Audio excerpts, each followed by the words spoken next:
That's just for sound. It's a sound thing. All right.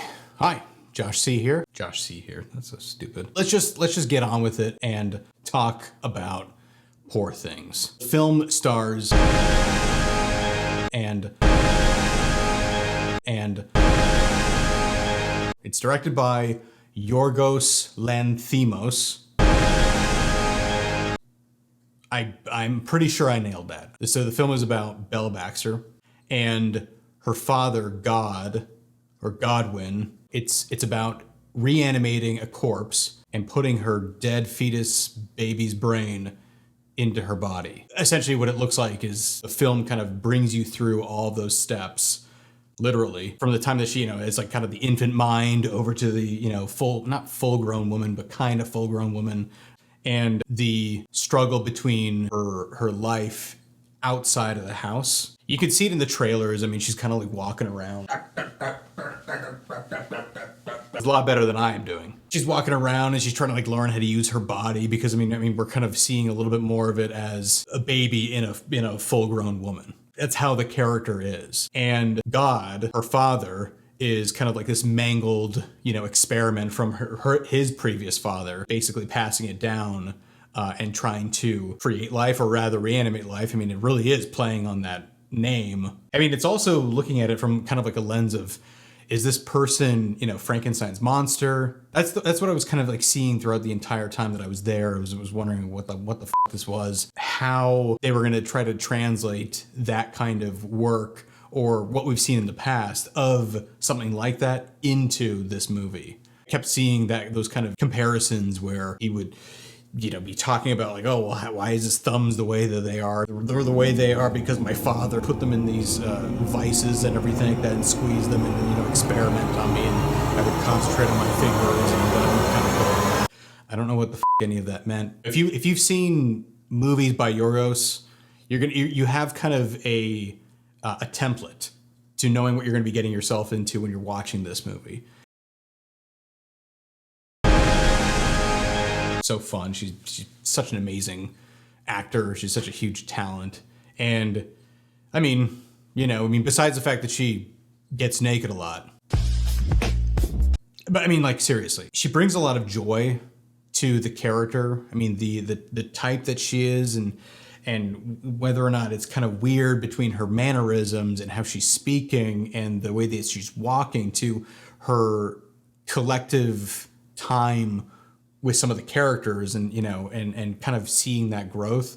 She just is so good at that and so good at keeping us engaged when it comes to, a funny film like this. Her movements, her comedic timing, even the sense of spacing. I'm sounding like a student filmmaker right now. Even the sense of spacing, the choreography, where the camera was. Also, I mean, of course, my God, he's so good.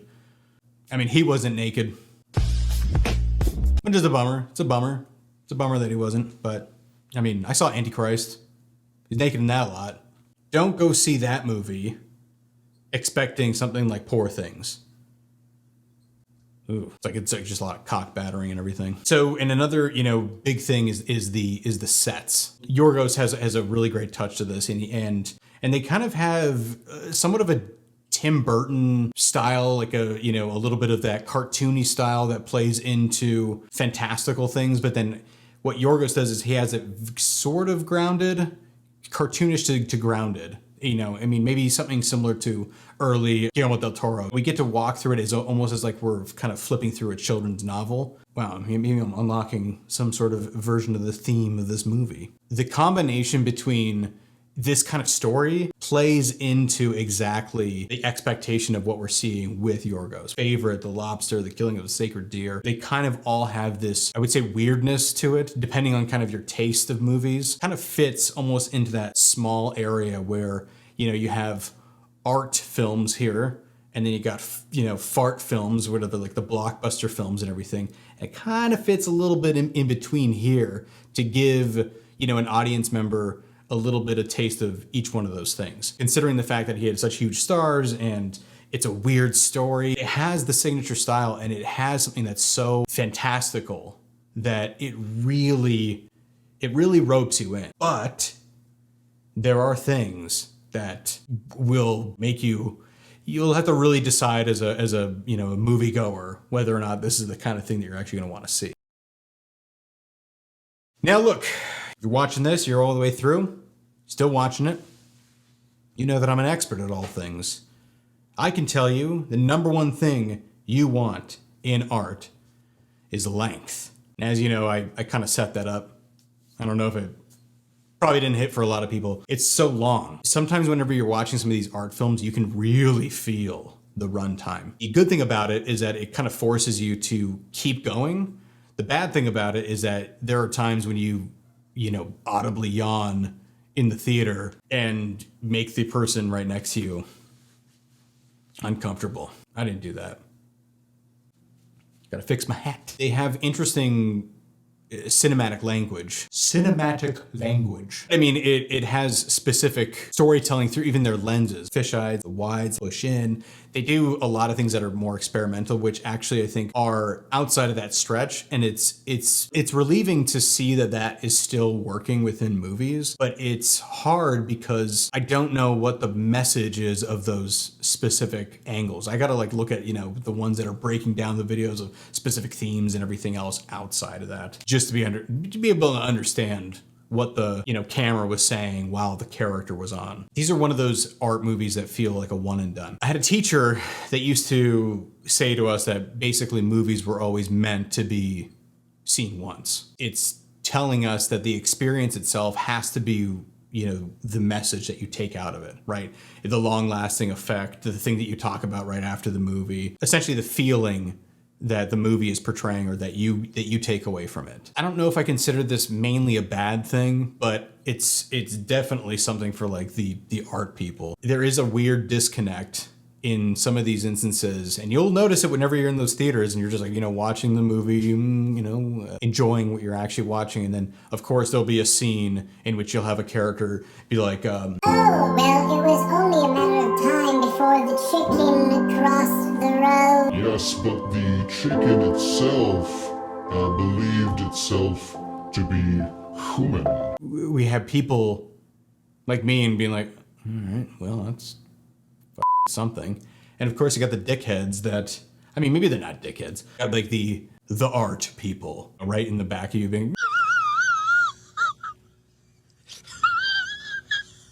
they're the only ones laughing at this kind of very specific, very concentrated, cemented joke. And you just, you're a part of it, but you don't know what they're laughing at because you just witnessed the same thing and you think this isn't it. I don't know what that means. I think maybe it's like that. Maybe that's the whole thing.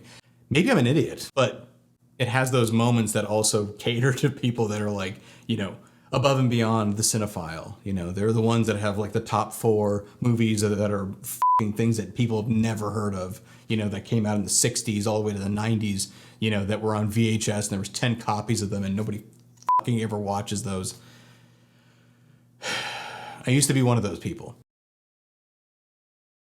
Okay, so overall, how do I see this? How do I look at this type of movie, in the lens? In the lens of a regular man. That doesn't do anything. If you're looking for something new and kind of really out of your comfort zone, definitely go see this movie. With the acting and the color and the set pieces and even the strange comedy, it will feed into, I think, your curiosity into going to see more movies like this. But in some of those cases, it will make you uncomfortable. You'll have to be in the theater with a bunch of art students. And then also, with people who think that they know more than you do, even just as a regular moviegoer.